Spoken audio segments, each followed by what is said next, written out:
சத்தீஸ்கர் மாநிலத்தில் நக்சல் ஒழிப்பிற்கு பின்னர் இந்தியாவின் நயாகரா என்று அழைக்கப்படும் சித்ரகூட் நீர்வீழ்ச்சியை காண சுற்றுலா பயணிகள் கூட்டம் அதிகரித்து வருகிறது. இயற்கை ஆர்வலர்களை கவர்ந்தெழுக்கும் சித்ரகூட் நீர்வீழ்ச்சி குறித்து ஒரு சிறப்பு செய்தி தொகுப்பினை தற்போது பார்க்கலாம். மணி நீரும் மண்ணும் மலையும் அணிநிலர்காடும் உடையது அரண் என்கிறார் திருவள்ளுவர். 44% வனப்பகுதிகளுடன் இயற்கை அன்னையின் எழில் கொஞ்சும் அழகுடன் காட்சியளிக்கிறது சத்தீஸ்கர் மாநிலம். ஆதி தொல்குடி மனிதர்கள் நடமாடிய இந்த அருமையான வனப்பகுதி இன்றைக்கும் இயற்கை மாறாமல் நீடித்து நிலைத்து நிற்கிறது. வனம் முழுக்க ஓடிவரும் நதிகளும் எண்ணற்ற நீர்வீழ்ச்சிகளும் கொண்ட சத்தீஸ்கர் மாநிலம் பஸ்தர் மண்டலம் நக்சலைட் பாதிப்புகளால் பெரிய அளவில் அறியப்படாமல் போய்விட்டது. தற்போது நக்சல்கள் இல்லாத மாநிலமாக சத்தீஸ்கர் மாற்றப்பட்டுள்ள நிலையில் சுற்றுலா பயணிகளின் வருகை அதிகரித்து வருகிறது. குறிப்பாக இந்தியாவின் மிக அகலமான நீர்வீழ்ச்சியான சித்ரகூட் நீர்வீழ்ச்சி காண்போர் மனதை கொள்ளை கொள்கிறது.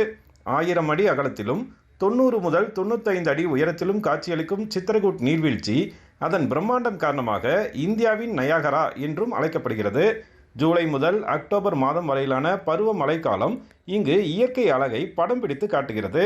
தற்போது மழைக்காலம் என்பதால் சித்ரகூட் நீர்வீழ்ச்சியில் சீசன் களை கட்டி உள்ளது. மிக பிரம்மாண்டமான நீர்வீழ்ச்சி என்பதால் இங்கு சுற்றுலா பயணிகளால் குளிக்க இயலாது. தண்ணீரின் வேகத்தை பொறுத்து நீர்வீழ்ச்சியை அருகில் சென்று பார்க்க படகு போக்குவரத்து நடைபெறுகிறது. நக்சல் ஒழிப்பிற்கு பிறகு இந்தியாவின் பல்வேறு பகுதிகளில் இருந்தும் வெளிநாடுகளில் இருந்தும் சுற்றுலா பயணிகளின் கூட்டம் அதிகரித்துள்ளதாக கூறுகிறார் சுற்றுலா அலுவலர் Kailash. Thousands of people from abroad. And Naxal problem, there is a Naxal problem. The Naxal problem was finished there, and there is very freely atmosphere. A special season for this June, 15 June to 15 February is the best season for visit here, and June, July, and August is the best season to come here. Indravati நதியில் பெருக்கெடுக்கும் வெள்ளம் நீர்வீழ்ச்சியாக சித்ரகூட் பகுதியில் காணப்படுகிறது. ஆர்ப்பரிக்கும் நீர்வீழ்ச்சியின் அழகை காண சுற்றுலா பயணிகள் கூட்டம் அலைமோதுகிறது.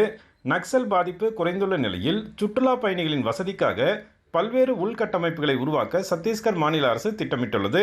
சூழல் சுற்றுலா, சாகச சுற்றுலா, அரசு சார்பில் தங்கும் இடங்கள், கண்ணாடி பாலம் போன்ற வளர்ச்சி திட்டங்களை செயல்படுத்த அரசு முனைப்பு காட்டி வருகிறது. இந்தியாவின் நயாகரா என்று அழைக்கப்படும் சித்ரகூட் அருவிக்கு இணையாக மக்கள் கூட்டத்தால் அலைமோதுகிறது. மத்திய அரசு எடுத்த தொடர் நடவடிக்கைகள் காரணமாக நக்சல் இல்லாத மாநிலமாக சத்தீஸ்கர் மாற்றப்பட்டதின் காரணமாகவே இங்கு மக்கள் கூட்டம், சுற்றுலா பயணிகளின் வருகை தொடர்ந்து அதிகரித்து வருகிறது. டிடி தமிழ் செய்திகளுக்காக சித்ரகூட் அருவியிலிருந்து விஜயகுமார் குணசேகரன்.